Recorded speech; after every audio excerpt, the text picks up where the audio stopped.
Waalaikumsalam warahmatullahi wabarakatuh. Yang terhormat Ibu Kepala SMP Negeri 21 Palembang, Ibu Aja Surya Mariani, SPD MSI.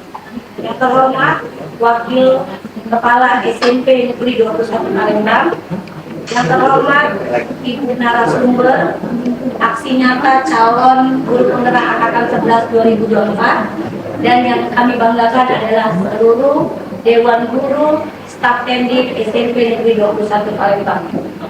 Baiklah, saya akan membacakan susunan acara desiminasi budaya positif, menyebarkan pemahaman dan penerapan budaya positif pada hari ini. Yang pertama pembukaan, yang kedua sambutan, yang ketiga pemaparan materi, yang keempat penutup. Untuk mendapat berkah dalam acara ini, marilah kita bersama-sama melafazkan basmalah. Acara yang kedua yaitu sambutan. Sambutan yang akan disampaikan oleh Kepala SMP Negeri 21 Palembang, yang hari ini akan diwakili oleh Wakil Bagian Kurikulum Ibu Dewi Asian MPD. Kepada Ibu kami persilakan.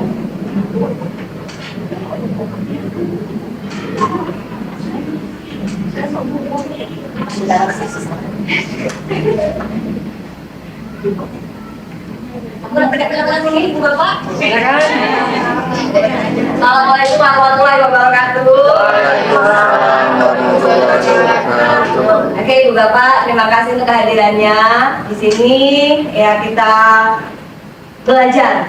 Nah, kita saling sharing dan belajar tentang budaya disiplin positif.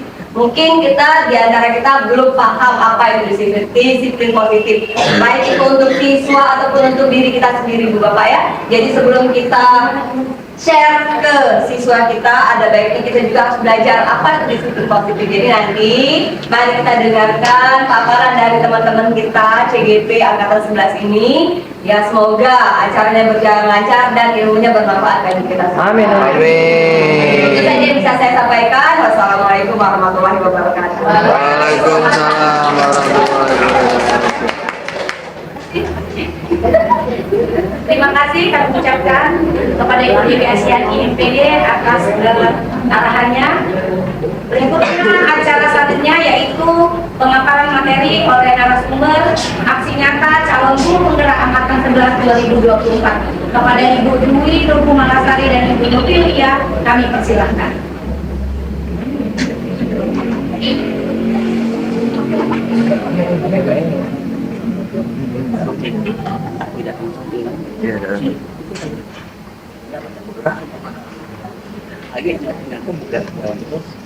Sana kan.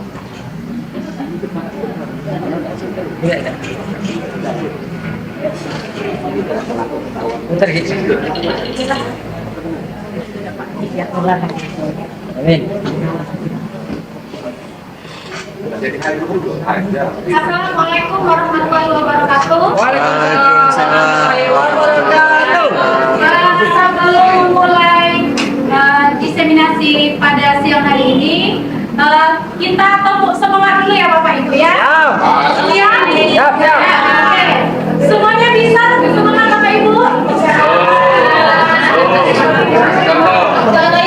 Semangat dulu ya.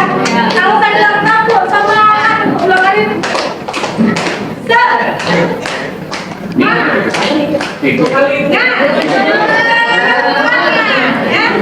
ya Bapak Ibu ya?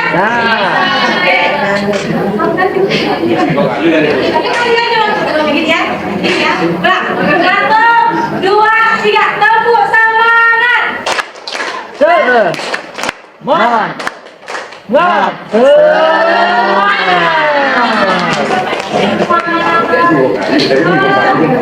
Saya ucapkan banyak terima kasih kepada Bapak Ibu sudah membersamai kami pada kegiatan hari ini. Kita sama-sama berkolaborasi, kemudian bertukar informasi mengenai pemahaman dan penerapan budaya positif yang ada di sekolah kita. Di sini kami berdiri bukan berarti kami memiliki ilmu yang lebih dari Bapak Ibu, tidak, tetapi di situ kita sama-sama menyamakan persepsi, menghilangkan miskonsepsi mengenai apa itu budaya positif yang ada di sekolah. Pengantar, Konsep pendidikan menurut Ki Hajar Dewantara melibatkan kemajuan akan pentingnya budaya dan lingkungan positif di sekolah yang menempatkan murid sebagai fokus utama dalam konsep Ki Hajar Dewantara. Pendidikan bukan hanya sekedar transfer pengetahuan, tetapi juga mencakup pembentukan karakter dan pengembangan potensi setiap murid. Oleh karena itu, menciptakan budaya dan lingkungan yang mendukung, kemudian inklusif dan memberdayakan di sekolah menjadi kunci utama untuk mewujudkan visi pendidikan yang kita inginkan. Jadi dengan budaya positif ini kita harapkan kita sebagai guru di sini bukan hanya memberikan ilmu, bukan hanya mentransfer pengetahuan, tapi kita bisa menuntun dan membimbing peserta didik kita sesuai dengan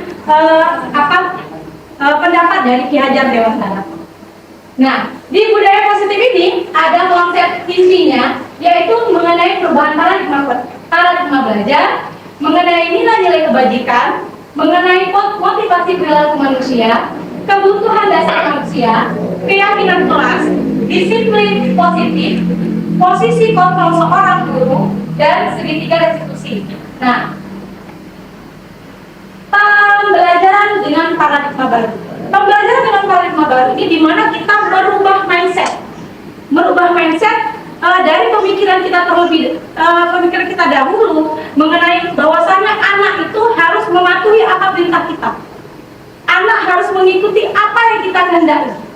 Kita membentuk anak sesuai dengan keinginan kita. Nah, ini kita harus rubah mindset miskonsepsi tersebut. Menjadi apa? Kita menuntun, kita membimbing anak sesuai dengan kodratnya. Anak itu tumbuh dan berkembang itu dipengaruhi oleh dua, ada kodrat alam, ada kodrat zaman. Nah, kodrat alam ini adalah pembentukan kondisi anak itu dari sejak anak itu dilahirkan. Anak itu sudah memiliki kodratnya. Misalnya, anak tersebut adalah anak yang misalnya aktif, anak yang rajin. Nah, atau anak tersebut adalah anak yang kurang rajin, misalnya. Nah, kita tidak boleh memaksakan anak itu sesuai dengan kehendak kita. Kita sebagai orang tua, kita memaksakan anak kita misalnya, kamu nak harus menjadi dokter. Kita tahu nih, kodratnya anak ini kita lihat dari kesehariannya dia tidak mampu, dia tidak memiliki ibaratnya itu perbuatan yang menjurus ke arah cita-cita menjadi seorang dokter. Sedangkan anak tadi misalnya hobinya melukis atau menyanyi atau menari. Nah, kita memaksakan kehendak kita kepada anak, apakah bisa? Tidak. Itu mustahil terjadi karena pembentukan sikap atau perilaku anak tadi berdasarkan kodratnya. Nah, di pembelajaran dengan paradigma baru ini adalah pembelajaran dengan paradigma baru merupakan pembelajaran yang dirancang berdasarkan visi pembelajaran berdiferensiasi sehingga para peserta didik belajar sesuai dengan kebutuhannya berdasarkan tahap perkembangan sesuai dengan teori psikologi modern untuk mewujudkan profil pelajar Pancasila. Selanjutnya, nah ini ada itu ada bagian miskonsepsi tentang teori kontrol. Itu adalah seolah-olah kita memegang kendali kontrol. Nah, yang anak dengan kunci pemutar itu adalah kita ibaratkan siswa, ya. Kita ilustrasi mengontrol seorang murid, ya. Ilustrasi bahwa semua penguatan itu positif dan bermanfaat. Jadi apa yang kita lakukan, apa yang kita berikan kepada siswa kita itu kita merasa bermanfaat. Tapi nyatanya apa? Ilusi bahwa orang dewasa berhak memaksa. Jadi kita memaksakan apa yang kita inginkan kepada anak kita mengontrolnya. Oh, kamu terlihat baik, berarti kamu harusnya jadi seperti ini. Oh, kamu pintar matematika nih, berarti kamu jadi seperti ini. Kita nggak tahu nih kira-kira kodratnya anak itu seperti apa. Ya, kita mengesampingkan hobi anak tersebut. Kita mengesampingkan hal yang mereka sukai. Kita hanya memaksakan kehendak kita. Kita hanya mengontrol dia. Kemudian ilusi bahwa kritik dan membuat rasa bersalah mampu menguatkan karakter. Jadi ketika murid melakukan kesalahan, kita langsung menjudge anak. Kita langsung memarahi anak tersebut tanpa kita mencari tahu dulu, tanpa kita menggali analisis dulu kira-kira kenapa alasannya. Pasti ada alasan dibalik hal yang terjadi. Tidak mungkin seseorang atau anak itu melakukan kesalahan tanpa ada alasan. Apapun itu baik buruk atau tidaknya, alasan itu pasti ada alasan. Selanjutnya, nah, oleh karena itu kita harus merubah paradigma kita. Jadi semua hal yang kita lakukan mungkin tidak sesuai dengan pembelajaran yang diinginkan Ki Dewantara. Di sini kami ingin menyamakan persepsi, ya, agar miskonsepsi tadi tidak lagi terjadi. Nah, stimulus responnya, realitasnya, ya, kita itu sama. Teori kontrolnya, kita itu berbeda. Kita ini siapa Bapak Ibu? Kita ini siapa Bapak Ibu? Kita ini adalah murid. Kita yang dimaksud di dalam bagian tabel ini adalah murid. Murid itu tidak sama Bapak Ibu. Murid itu berbeda. Jadi kita memberikan perlakuan kepada setiap murid itu tidak boleh sama. Karena apa? Balik lagi yang ke miskonsepsi tadi, ya. Selanjutnya, ini responnya ya, semua orang melihat hal yang sama. Berdasarkan teori kontrol, setiap orang itu memiliki gambaran yang berbeda. Jadi pemikiran, pandangan, itu tidak mungkin sama, walaupun tujuannya sama. Cara orang menyelesaikan masalah, orang mengambil tindakan itu tidak akan sama, walaupun tujuannya sama. Selanjutnya, kita mencoba mengubah orang agar berpandangan sama dengan kita. Harusnya berdasarkan teori kontrol, kita berusaha memahami pandangan orang lain tentang dunia. Jadi kita tidak boleh, balik-balik lagi, kita tidak boleh memaksakan kehendak kita. Kita harus menjadi seorang guru yang menuntut dan membimbing anak murid kita. Kita mengarahkan dia, bukan merubah kodratnya, tapi kita mengarahkannya sampai dia kepada kodratnya, sampai dia kepada tujuannya. Selanjutnya, perilaku buruk dilihat sebagai suatu kesalahan. Ini miskonsepsi. Yang benarnya apa? Semua perilaku itu punya tujuan. Apapun yang dilakukan oleh anak didik kita, itu pasti ada alasannya, ada tujuannya. Selanjutnya, orang lain bisa mengontrol saya. Hanya Anda yang bisa mengontrol diri saya. Seperti ilustrasi yang saya jelaskan tadi. Ya, ada sebuah boneka, ada komputernya gitu ya. Jadi anak itu kita nggak bisa mengontrol anak, tapi kita cukup menuntunnya, kita cukup mengarahkannya. Saya bisa mengontrol orang lain. Anda tidak bisa mengontrol orang lain. Itu yang benar. Selanjutnya, pemaksaan ada pada saat rujukan gagal. Jadi ketika kita memberikan nasihat nih kepada anak kita, misalnya ketika anak melakukan kesalahan ataupun anak telah melakukan prestasi, ketika anak itu tidak mengikuti kehendak kita bujuk dia, kita paksa gitu. Itu salah. Yang benar apa? Kita harus berkolaborasi. Kemudian konsensus menciptakan pilihan-pilihan baru. Jadi ketika kita memberikan nasihat dan nasihat itu tidak diterima oleh anak, ya, kita harus memberikan gambaran alasan yang menguatkan anak tersebut. Dan anak tersebut secara mandiri memilih pilihan tersebut. Bukan kita memaksakan kehendak. Selanjutnya, model berpikir menang atau kalah. Tapi model berpikir menang dan menang. Jadi bukan menjadi anak yang pesimis, tapi menjadi anak yang terus dan terus berkarya.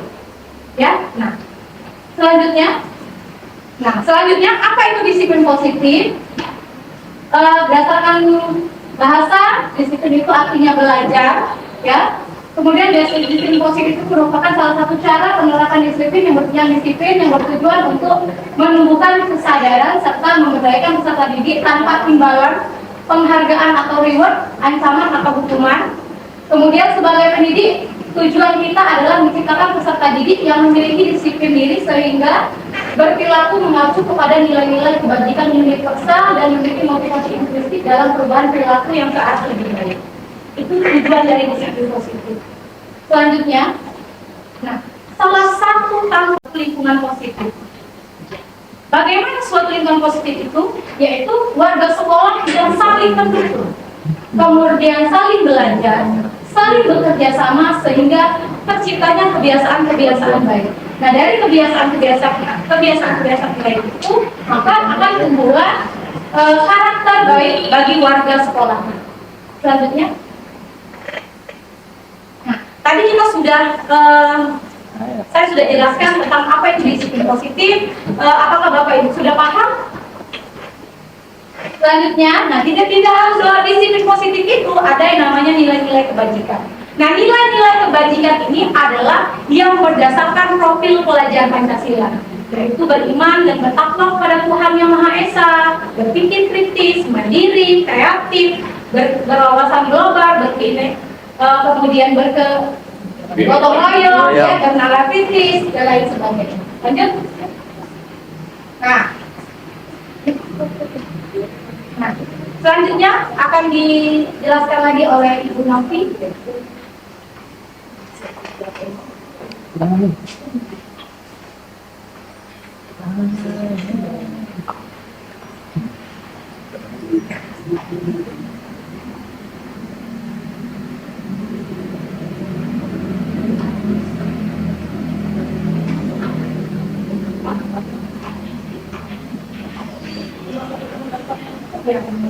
Baik, assalamualaikum warahmatullahi wabarakatuh. Waalaikumsalam warahmatullahi wabarakatuh. Terima kasih Bu Tri telah memberikan kesempatan kepada saya melanjutkan menurut saya pembahasan materi apa yang kami terima ketika kami belajar menjadi calon guru penggerak angkatan 11 Kota Palembang.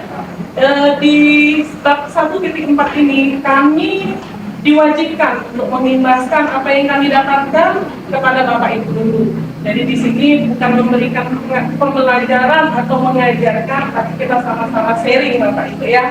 Sebelum saya lanjutkan ke materi berikutnya, kita ice breaking dulu yuk. Temanya tersenyum selama 3 detik. Tersenyum selama 3 detik. Bisa senyum Bapak Ibu? Bisa dong.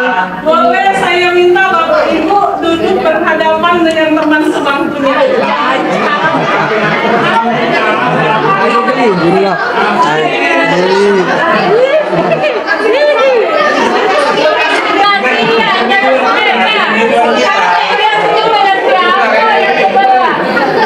Silakan berikan senyuman lainnya sama teman sebangkunya. Selama 3 detik.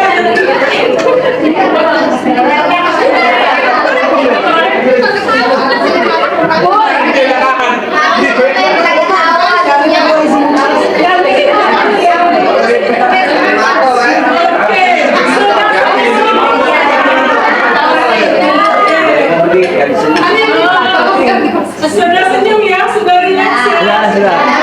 Ini yang saya harapkan. Suasana hati Bapak Ibu sudah membaik, tegang lagi ya.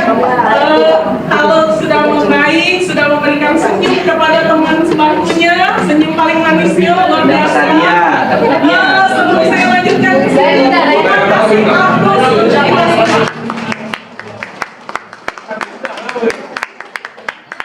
Bapak Ibu, di sini adalah 5 kebutuhan dasar manusia. Kebutuhan dasar manusia adalah segala sesuatu yang kita lakukan untuk mendapatkan apa yang kita inginkan.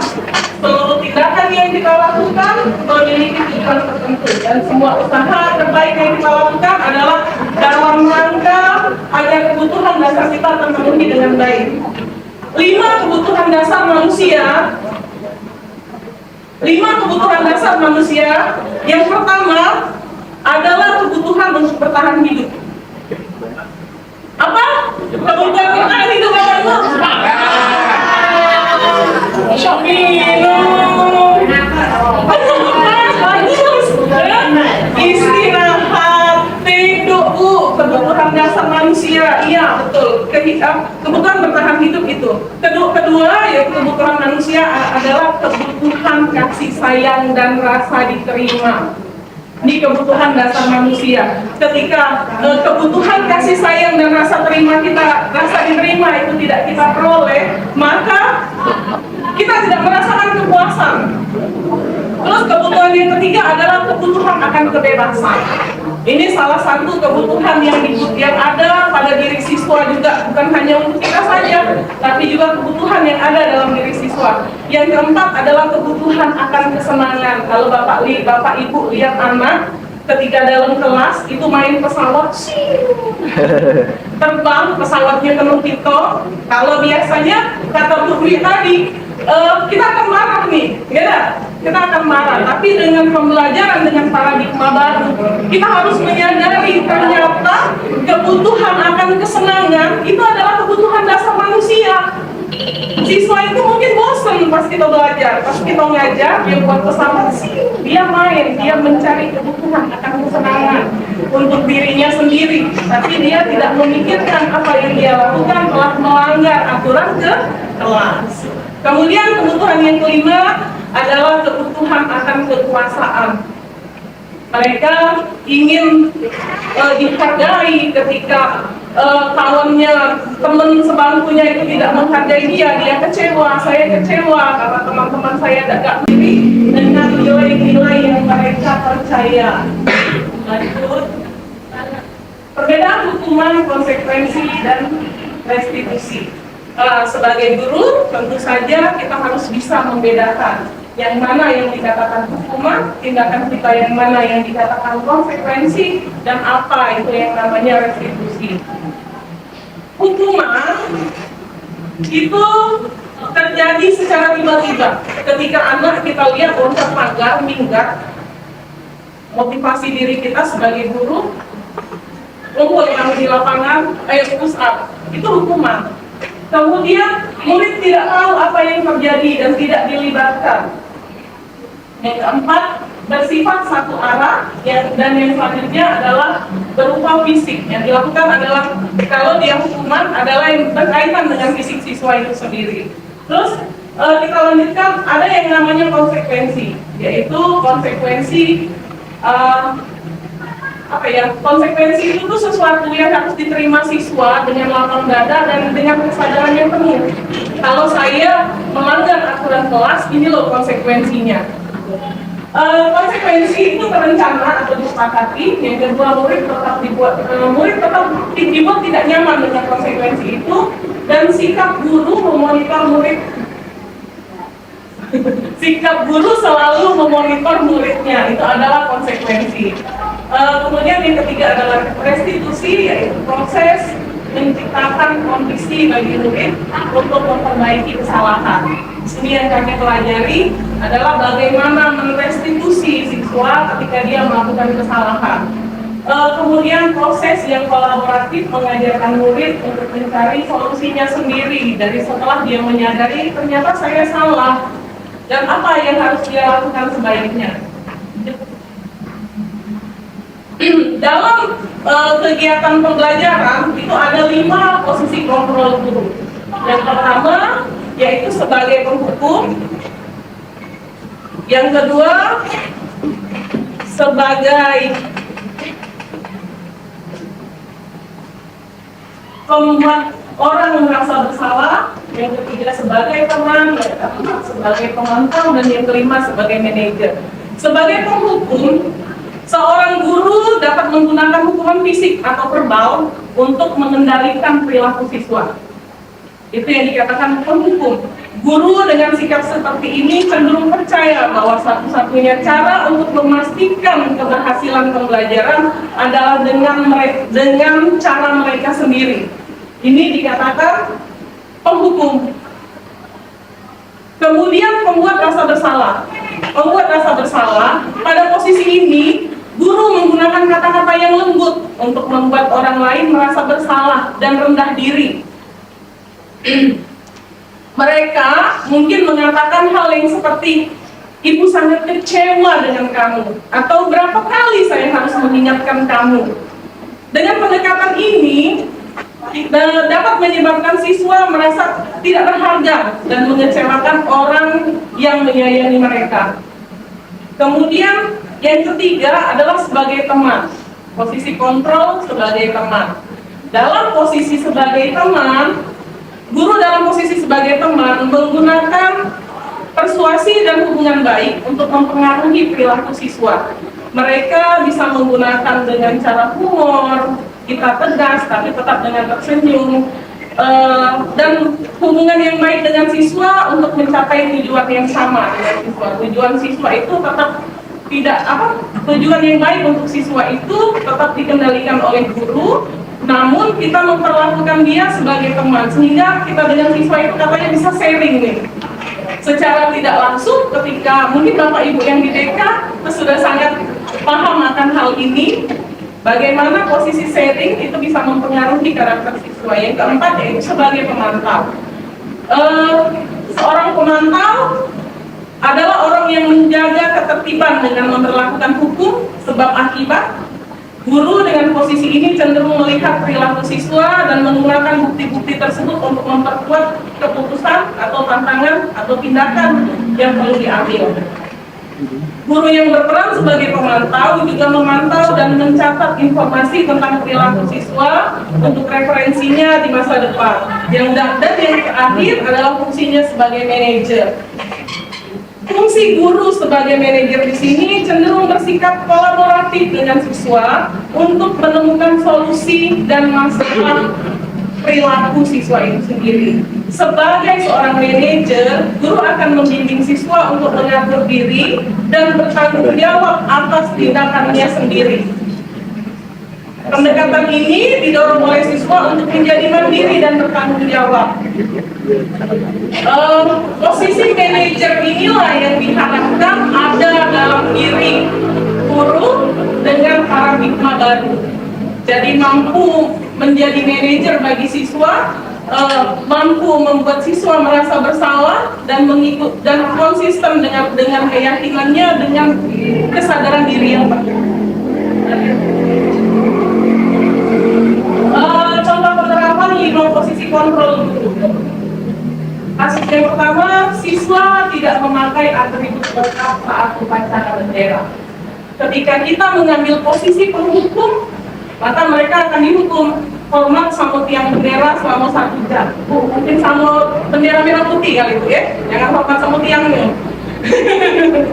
Kemudian jika kita mengambil sikap sebagai pembuat rasa bersalah, maka ketika kita bicara sama siswa, berapa kali ibu memberitahumu, kamu selalu mengecewakan ibu. Berapa kali saya memberitahumu, kamu selalu mengecewakan saya. Ini kalimat ini akan membangkitkan rasa bersalah siswa itu sendiri. Lanjut. Contoh kedua. Untuk kasus kedua, siswa tidak memakai atribut lengkap saat upacara bendera. Jika sebagai teman, maka posisi kontrol kita, ayo dong ikuti aturan sekolah, tolong bantu Bapak Ibu ya. Sekali ini yang sudah tidak apa-apa. Ini yang lain kali jangan sampai terulang lagi ya. Kalau sebagai pemantau, kamu sudah melanggar peraturan sekolah, kamu tahu konsekuensinya. Setelah upacara, kamu beli atributnya operasi dan jangan dikurangi lagi. Itu juga kita sebagai pemantau. Kita lanjut. Kemudian ibu tidak mau mencari siapa yang salah, tapi ibu ingin mencari solusi dari permasalahan. Selanjutnya, kamu berhak merasa begitu. Jadi ada banyak sekali kalimat-kalimat yang bisa kita gunakan dalam tahapan menstabilkan identitas tersebut.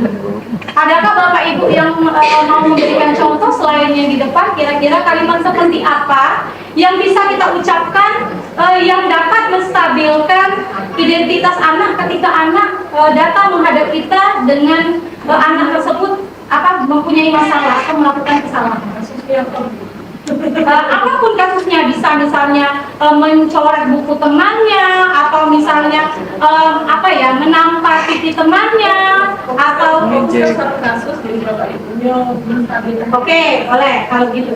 Jika gini, misalnya seperti ini, jika Bapak Ibu menemukan seorang siswa yang membolos saat jam pelajaran Bapak Ibu, jadi anak tersebut itu saat jam pelajaran Bapak Ibu dia tidak berada di kelas, dia ke kantin. Nah, kira-kira ketika Bapak Ibu panggil anak tersebut, apa kata-kata yang terucap apa namanya tuh yang bisa Bapak Ibu ucapkan? Kalimat ya. Jika Bapak Ibu menggunakan langkah segitiga restitusi ini, yang pertama menstabilkan identitasnya. Ayo Bapak Ibu boleh.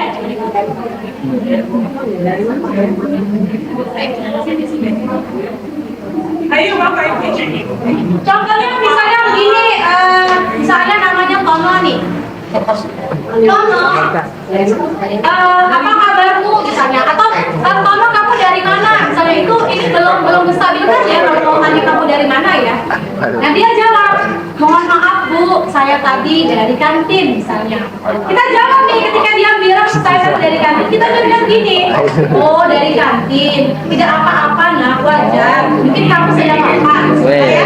Atau mungkin, iya kan?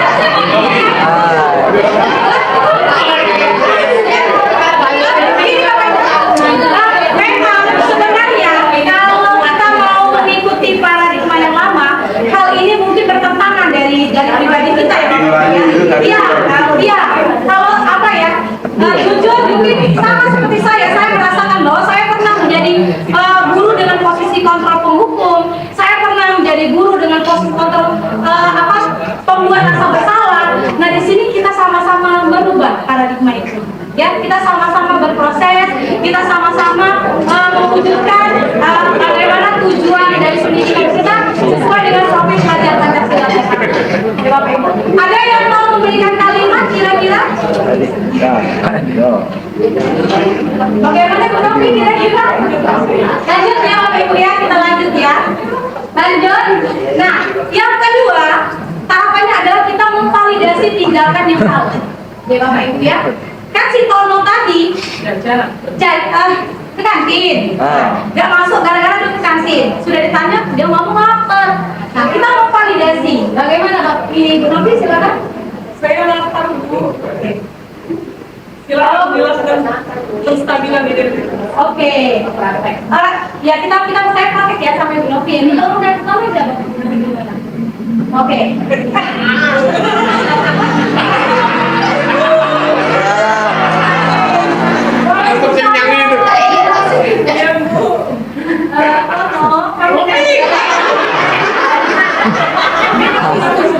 Lupa gurunya mana murid? Ya Novi, silakan kamu. Ya Bu, terima kasih. Kamu tadi dari mana Novi? Dari kantin Bu. Oh dari kantin. Kenapa kamu ke kantin Novi? Jajan Bu, lapar. Oh tidak apa-apa. Wajar.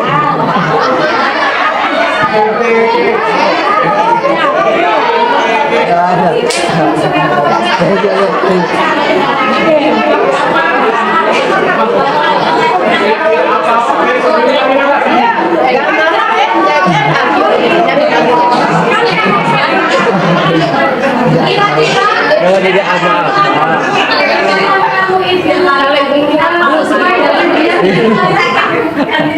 Tidak Bu, saya melanggar keyakinan kelas. Ya, lantas keyakinan kelas seperti apa yang kamu langgar? Ada di kelas ketika dia pembelajaran berlangsung. Nah, ya. Nah, kata-kata yang tadi itu adalah kita memvalidasi tindakan yang salah. Anak sendiri yang mengucapkan dan menyadari apa kesalahan yang sudah dilakukannya. Kan kita langsung mengejar anak tersebut. Ya, dengan tahapan pertama kita menstabilkan identitasnya dulu, ya. Dia sudah stabil, kemudian baru kita validasi kesalahannya itu apa. Nah, yang ketiga, Mati nih. menanyakan keyakinan kelasnya, ya. Lantas, Novi, keyakinan kelas apa yang sudah kamu langgar? Di tidur saat dia pembelajaran berlangsung. Nah, lalu bagaimana tindakanmu untuk mengatasi masalah tersebut? Saya menyadari apa yang saya lakukan salah. Saya akan berjanji, saya akan selamatkan diri Bu, biar nggak lapar di sekolah. Baiklah. Lantas, apakah kamu akan mengulanginya lagi, Novi? Saya berjanji tidak akan mengulanginya lagi. Baiklah. Ya, ya, jangan lagi, ya, sebat, ya. Karena kamu sudah berjanji, maka kamu Janji ya, di teman-teman pasti ini lagi di Nah, itu adalah tahapan terakhir dengan kita mengembalikannya lagi ke keyakinan kelas yang kita buat.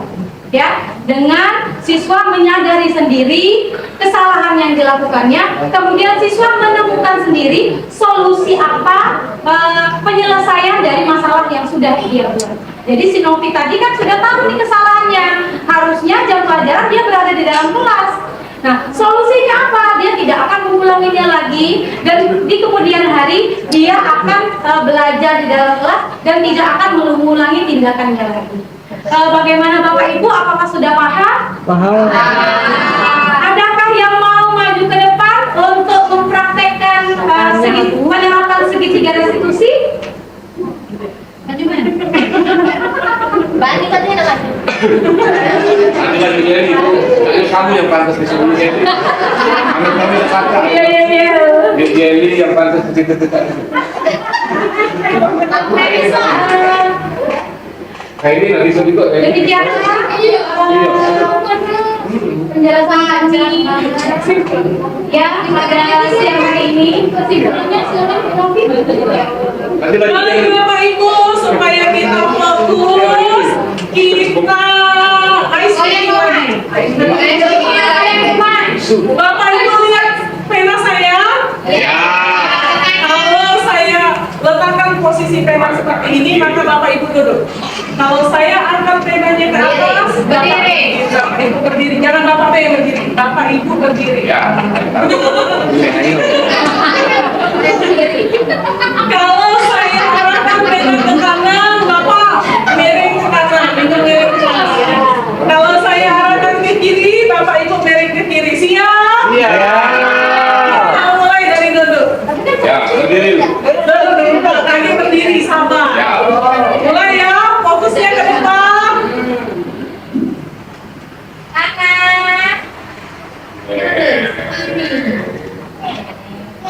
Ini dia minta ya.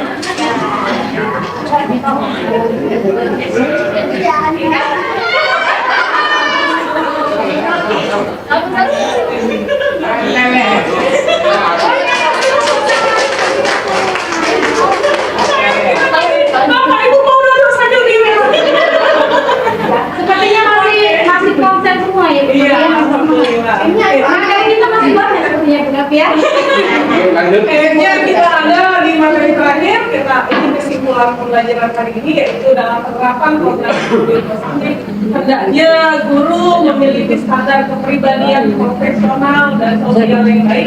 Di mana guru harus mampu merefleksi dirinya dalam posisi kontrol saat ini. Bagaimana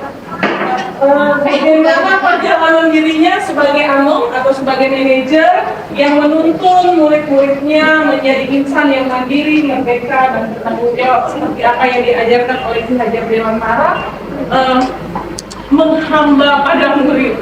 Ini yang diajarkan oleh Ki Hajar Dewantara. Kita sebagai guru itu menghamba pada murid.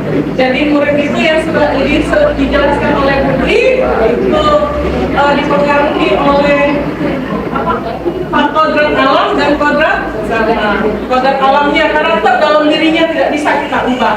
Kata Ki Hajar Dewantara, anak-anak itu seperti tanaman. Dia cabai tidak akan bisa kita ubah menjadi pohon duku.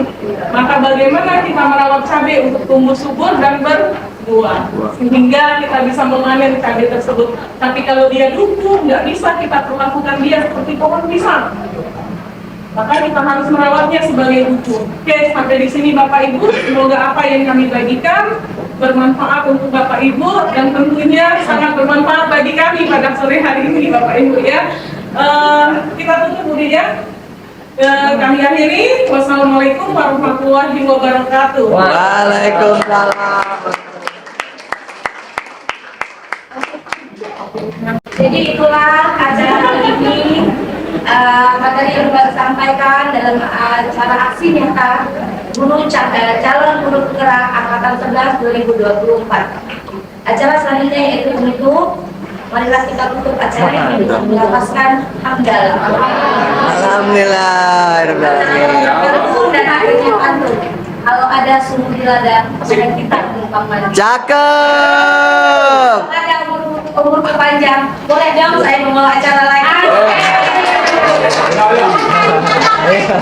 Assalamualaikum warahmatullahi wabarakatuh. Waalaikumsalam warahmatullahi wabarakatuh.